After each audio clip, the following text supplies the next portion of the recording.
Pasaron 9 minutos de las 11 de la mañana y estamos en comunicación con el doctor Mateo Fabra, abogado penalista. Mateo, ¿cómo estás? Buen día. A ver si nos escuchás, Mateo. Estamos viendo perfecto. Buen día, ahora sí te escucho. Bien, bien. Bueno, ¿cómo estás? Tenía un problema de volumen que no te escuchaba bien. ¿Cómo estás? Impecable. Bueno, me alegro. Aquí, en mi cuarentena privada. Y bueno, eso es lo más importante. Por más que la actividad judicial, ¿cómo está en Maldonado, Mateo? Digo, ¿se ha retomado lentamente el movimiento en los juzgados? ¿Cómo es la cosa? Sí, de a poco vamos tratando de acomodar este asunto. El tema es que nos estamos manejando con agenda. Hay que solicitar por escrito en la página de la Suprema Corte de Justicia, en un link de agendas para presentar un escrito si se te vence un plazo. Para ahí puede que tengas un lugarcito, puede que tengas un lugarcito dentro de pocos días, pero normalmente están dando hora para junio. Lo que pasa es que al tratar de poner esto en funcionamiento de nuevo, ha sido un golpe terrible la cantidad de gente que está intentando concurrir al juzgado a hacer un trámite. Claro. Se ha limitado, por ejemplo, la ida a los profesionales exclusivamente. La gente no está... las personas se evita que vayan a consultar. Mateo, más allá de esa realidad a nivel del funcionamiento de los juzgados en Maldonado, hoy queríamos hablar del tema de la violencia sexual comercial. Recién estábamos leyendo un artículo en la prensa que habla de nuevos chats que estarían dejando al descubierto una red de prostitución infantil o de prostitución de menores. No se descarta también la trata de blancas. Esto complementa un hecho que tuvo lugar los últimos días en los que hubo un profesor y un abogado y ex juez conocido, involucrado, un diputado suplente del Partido Colorado, un profesional, un docente, en fin. Una realidad que no es nueva, tiene muchísimo tiempo, que es una mafia, que es difícil desbaratarla, que es difícil impedir que esto ocurra, pero bueno, en definitiva, ¿qué nos podés decir vos desde tu mirada como abogado penalista respecto a este tema? Me parece que Mateo está totalmente desconectado, está viendo a ver qué pasa, dónde dejó las pantuflas. No sé qué está buscando, Mateo. Las pantuflas y unos auriculares porque no te escuchaba bien. No te escucho bien, no sé qué pasa, está muy bajito el audio, no sé si es el tuyo o el mío. ¿No me escuchaste lo que te dije entonces? No, te escuché. Perfecto. Sí, con claridad. ¿Qué mirada tenés vos sobre esta violencia sexual comercial y estas redes que muchas veces son internacionales y muy difíciles de desarticular? Sí, es un tema extremadamente complejo, obviamente, como dices tú, no es privativo de nuestra sociedad, sino que en distintas partes del mundo este efecto se ve de distintas maneras, se enfoca o se tiene en cuenta de distintas posiciones. En los países de Medio Oriente, en los países arábicos, en los países asiáticos, las niñas son explotadas sexualmente y es una cosa que se tolera absolutamente por más que haya una legislación internacional que los obligue a proteger a esas criaturas en su vida y en sus derechos. En la realidad eso no ocurre, no hay protección de ningún tipo.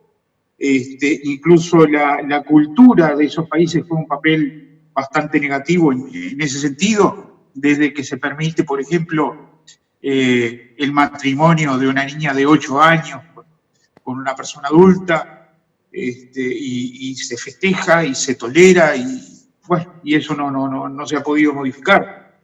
Entonces todo eso hace un caldo de cultivo en el que empiezan a ocurrir estas cosas y como todos sabemos, hay mucha gente que no tiene escrúpulos para nada y no le interesa proteger a nadie, ni la vida de los demás no vale nada.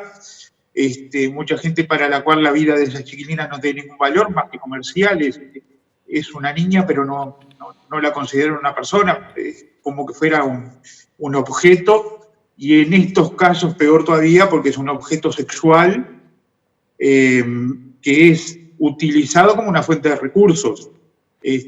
Las niñas y los niños también, porque ocurre en caso de varones, son explotados por grupos de personas o incluso por personas en situaciones aisladas para obtener un beneficio económico. Es una entrada de dinero. Te vendo a mi hija, te vendo a mi hijo no sé, por tanto dinero o por droga o por un celular o por un plato de comida. Sí, es como una tarifa, ¿no?, que y tienen estas los seres humanos. organizaciones, claro, hay un tema que es muy importante.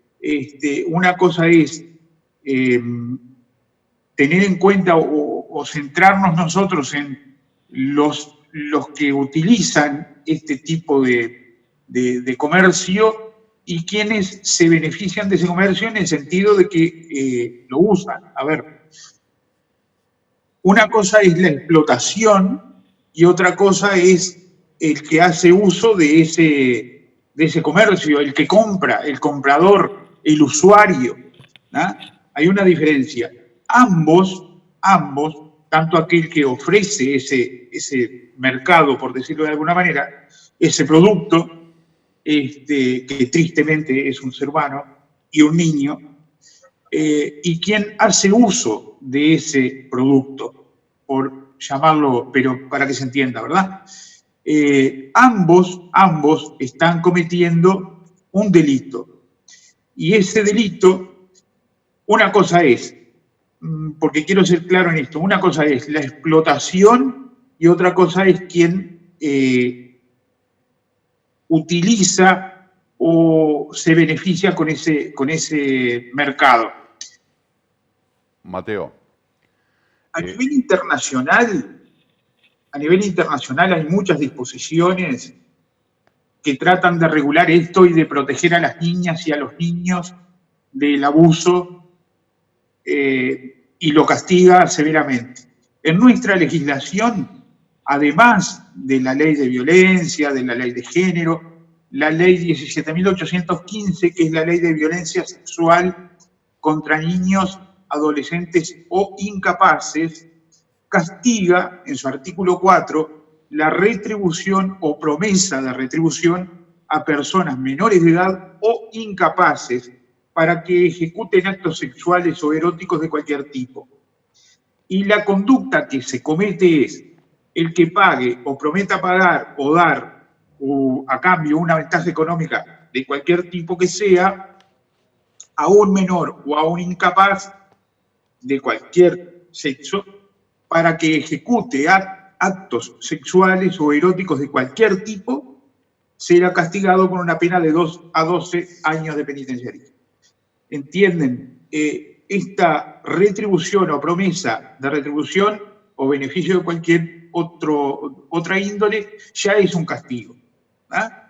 Pero esto ocurre también en una relación individual entre una menor y una persona mayor, sin tener ninguna relación ni ningún vínculo con ninguna organización de explotación, ni de trata de personas, ni de trata de blancas, ni de abuso sexual, ni de comercio sexual de menores o de mayores, no, nada que ver. En una situación aislada, particular, donde un individuo mantenga relaciones sexuales a cambio de una retribución económica, ya estaría incurriendo en este delito de retribución o promesa de retribución a personas menor de edad. Mateo, te quería preguntar, permitime la interrupción. ¿Por qué crees vos que, sí, como abogado penalista, no se pueden desbaratar estas redes? Porque están muy profesionalizados y las redes son muy extendidas. al punto tal de que de repente Sí, desaparece sí, obviamente. un niño o una niña en Acá lo que Uruguay tenemos, y en aparece en este otro caso que tú mencionas continente? o en cualquier otro, tenemos un problema de prueba. A ver, ¿Ah? En muchos casos déjame la prueba terminar está ahí a la vista. déjame terminar el planteo. No se pueden desbaratar porque Sí, las redes están muy extendidas y son muy profesionales y actúan muy rápido, porque hay inoperancia o porque además hay inoperancia de la autoridad, de la investigación, de la policía en los países, porque hay corrupción. Se me ocurren estas opciones a la luz de, por ejemplo, el documental de Madeleine McCann, esta niña británica que desapareció en Portugal en el año 2007. Y en el transcurso de la investigación se ha visto negligencia, se ha visto impericia de la policía, se ha visto corrupción, se ha visto que realmente los secuestradores, los traficantes de personas, los explotadores sexuales actúan muy rápido, desaparecen rápidamente del lugar de la escena y trafican una persona de un continente a otro con una velocidad asombrosa, mientras que, por ejemplo, la policía, para investigar de un país a otro, hay todo un protocolo que cumplir. ¿Por qué razón entendés vos que no se pueden desbaratar estas redes de explotación sexual? Obviamente, una respuesta cantada es que mientras haya gente que consuma menores desde el punto de vista sexual, evidentemente va a permanecer este círculo vicioso, ¿no? bueno, ¿tú me escuchás? Perfecto. Bueno, recién ahora estoy escuchándote yo a ti. Se ve que tenemos algún problema intermedio. Tú me preguntaste, que yo hasta ahí llegué, si la dificultad se debe digo, la dificultad en cuanto al esclarecimiento de estos hechos se debe a una ineficiencia del sistema o a la tecnología que está tan avanzada que estos individuos pueden utilizarla para evitar ser sancionados, castigados o descubiertos. Hasta ahí te seguí porque después te cortaste. Sí, más o menos por ahí va el planteo. La pregunta es, en tu opinión, ¿por qué no se pueden desbaratar estas redes de explotación sexual? ¿Es porque las redes están muy extendidas y es muy difícil atraparlos? ¿Porque las autoridades, las investigaciones, la policía son inexperientes o son ineficaces? ¿O porque hay corrupción en medio de estos casos para que no se esclarezcan y para que todo esto siga igual? Bueno, de todos esos elementos que tú mencionaste, seguramente hay un poquito. Hay un porcentaje de cada uno de esos elementos y de otros que nos podemos imaginar que coadyuvan, que concurren a que sea complejo el esclarecimiento de este tipo de hechos. Imagínate que si esto se hace boca a boca, persona a persona, en un ámbito absolutamente íntimo, en el que yo te paso información a ti y te digo, Marcelo, mira que pasa esto, tenemos posibilidades de hacer tal cosa, pero no tenemos ningún tipo de comunicación entre tú y yo que no sea la personal, conversando en una esquina, tomando un café. ¿Mm? Entonces no hay forma de que el sistema, ni la policía, ni la fiscalía, nadie pueda probar ese hecho. ¿Ah? ¿Qué pasó acá? Y me refiero a este caso puntual, porque es de público conocimiento y cualquiera puede leer incluso hasta la formalización de la fiscalía en la que se establece que todo esto se descubrió gracias a que se pudo conocer el contenido de ciertos mensajes de texto y de WhatsApp que iban de un teléfono a otro. Entonces, si esos individuos no hubieran utilizado ese sistema de comunicación, si ellos simplemente hubieran conversado personalmente, posiblemente esto no estaría aclarándose en el día de hoy. Lo mismo pasa con el tema de los estupefacientes, las drogas. Hay individuos que en muchos casos se los descubre por los mensajes de texto que le mandan a fulano, tráeme tanto, dame tanto. Y el análisis de esos mensajes son la prueba de que se están comercializando estupefacientes. En este caso, el comercio de menores, bueno, quedó al descubierto justamente por eso, por una serie de mensajes que se conocieron a nivel policial. Doctor, quería consultarle cuál es el fundamento legislativo o penal, no sé bien cómo es que se fundamenta, sobre las excusas de desconocer que eran menores de edad en estos casos. Sabes que eso es más que un fundamento, no tiene ningún fundamento legal, lo que sí tiene es un componente psicológico. A ver, cuando el código castiga una determinada conducta, se analiza qué tipo de dolo hay, ¿verdad? Dolo es la intención. ¿Qué tipo de intención tiene el individuo en cometer ese delito? Y se analiza además las circunstancias y las características del hecho puntual, porque se analiza cada caso puntualmente. Entonces, una cosa es cometer un delito de este tipo, un delito sexual, contra una menor de 17 años, que mide 1,90 m, que tiene un cuerpo de una persona adulta, que perfectamente se puede confundir o llevar a concluir que tiene más de 18 años. Ha ocurrido muchas veces, en muchos casos, que la víctima es una persona que tiene un físico que aparenta tener más edad de la que tiene. Y eso es un argumento que puede ser cierto o no, pero que eso lo va a determinar el juez con su criterio, ¿verdad? Va a haber obviamente un psicólogo que haga un dictamen también que pueda colaborar con el criterio del juez para determinar si eso puede ser cierto o no.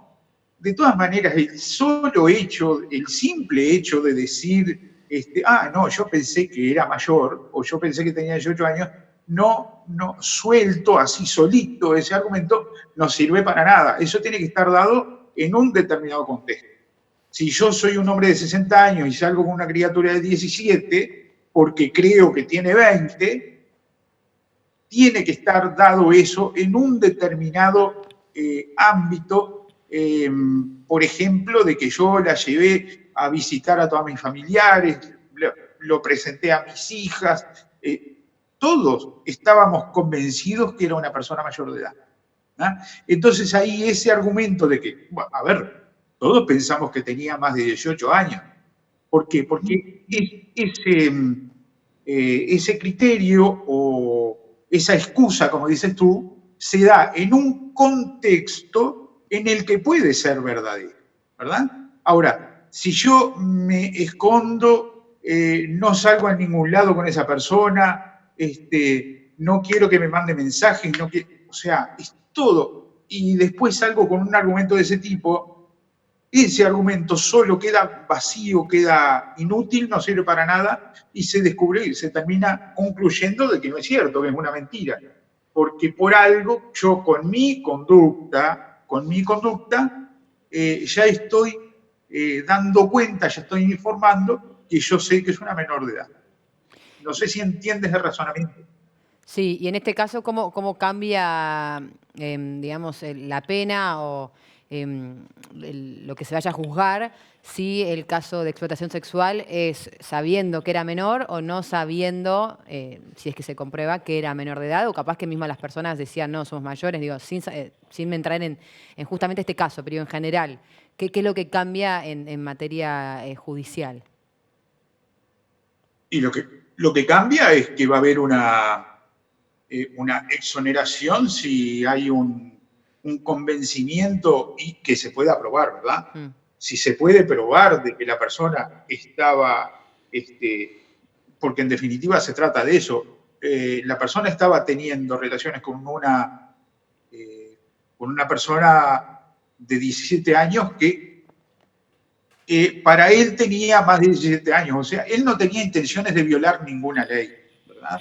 Él no estaba queriendo cometer un delito porque esa es una de las causas fundamentales, esa es una de las razones fundamentales que se analizan.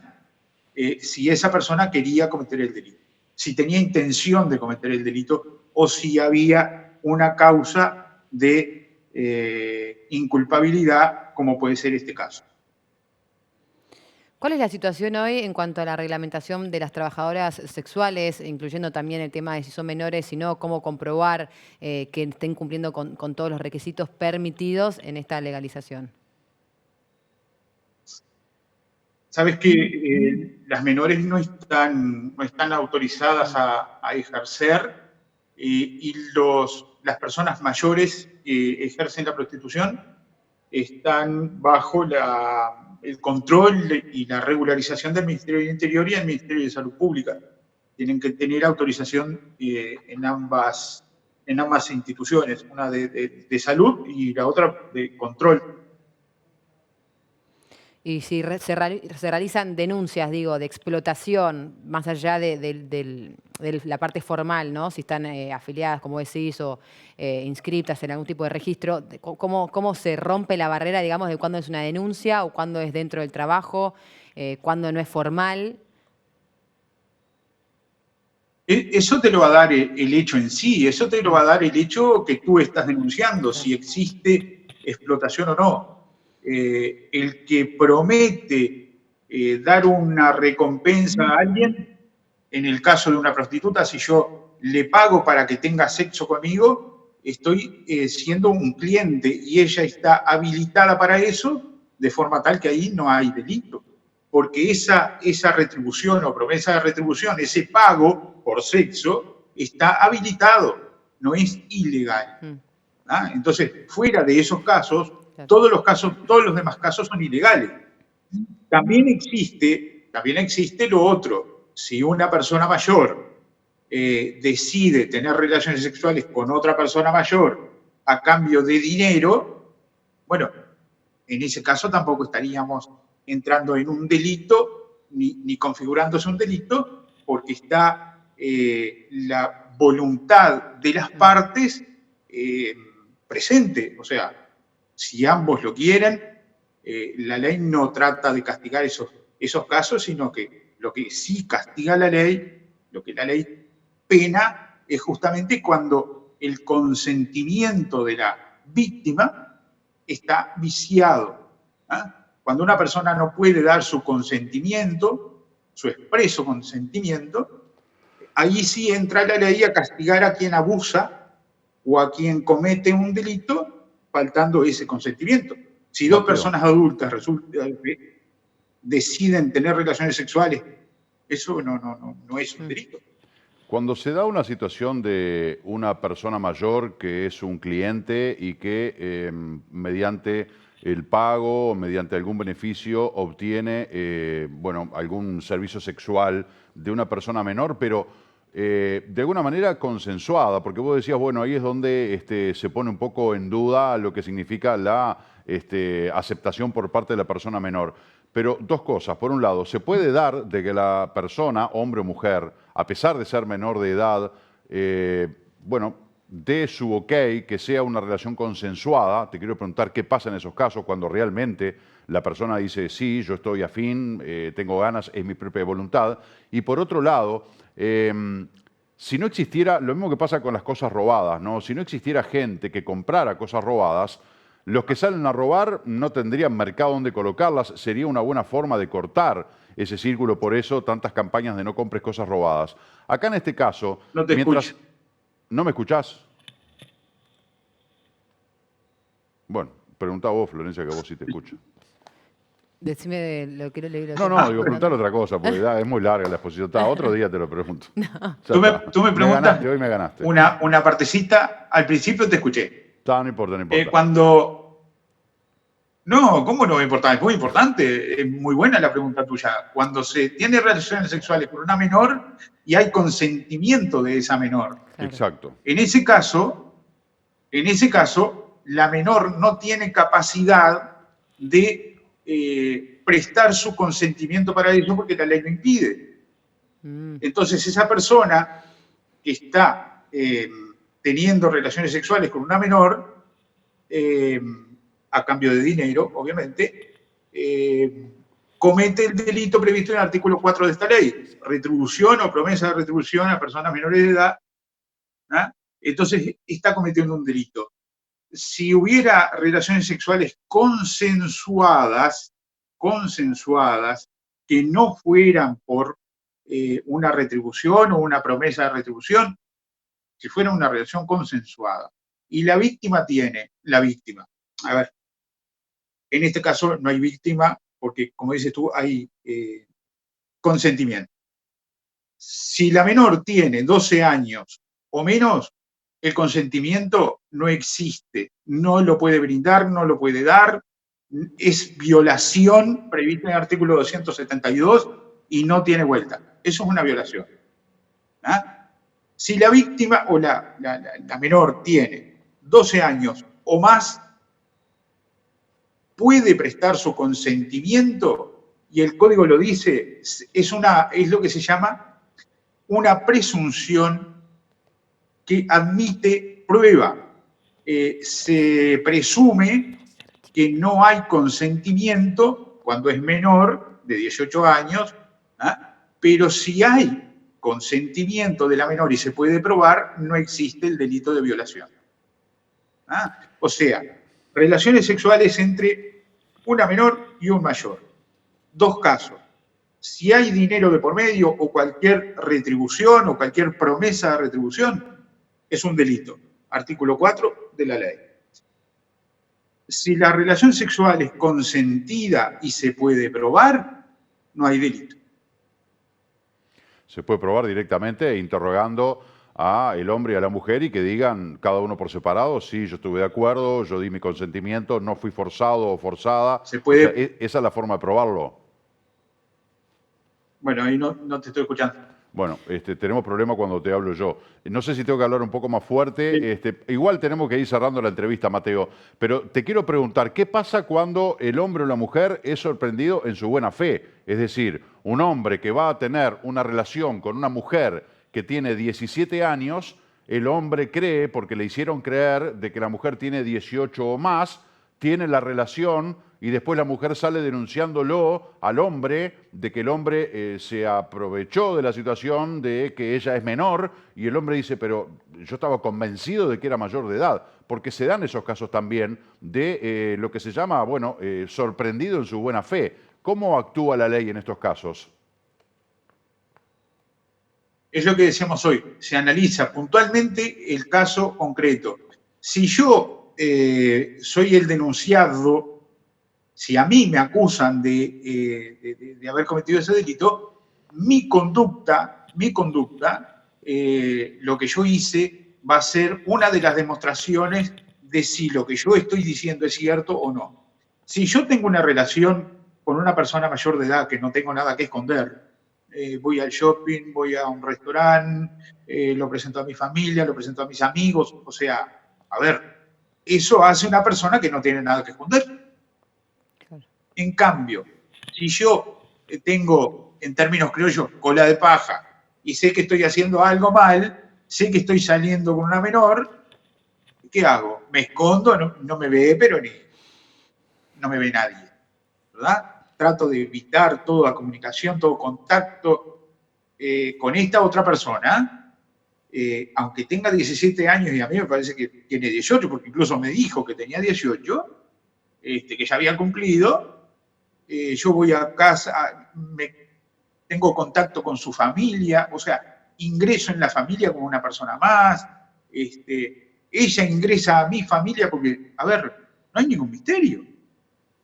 Si yo no estoy escondiendo nada, ¿no? Mateo, se me abren una serie de preguntas respecto a lo que vos estás planteando, pero se nos ha terminado el tiempo, lamentablemente. Así que te agradezco mucho por esta participación una vez más aquí en la mañana del 11. A la orden, como siempre. Espero no tener problemas de interferencia la próxima contigo. Ojalá. Cuídate y que encuentres las pantuflas. Un abrazo grande. Un abrazo a los dos. Gracias.